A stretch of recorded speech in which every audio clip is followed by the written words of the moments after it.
బాపట్ల జిల్లా రేపల్లె పట్టణంలోని 8వ వార్డులో పిచ్చికుక్క భయోందోళన సృష్టించింది. రోడ్లపై స్వైర విహారం చేస్తూ చిన్నారులు, మహిళలపై దాడి చేసింది. ఉదయం పాఠశాలలకు వెళ్లేందుకు రోడ్డుపై నిల్చొని ఉన్న 6 చిన్నారులపై కుక్క అకస్మాత్తుగా దాడి చేయడంతో వారు గాయపడ్డారు.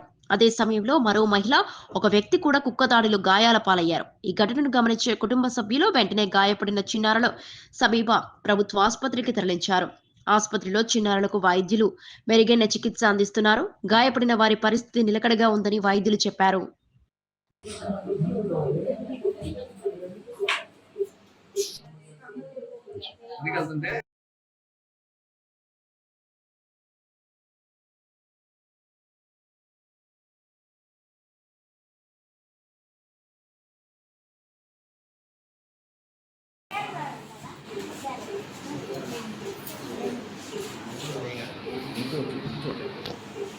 मुझे लगता है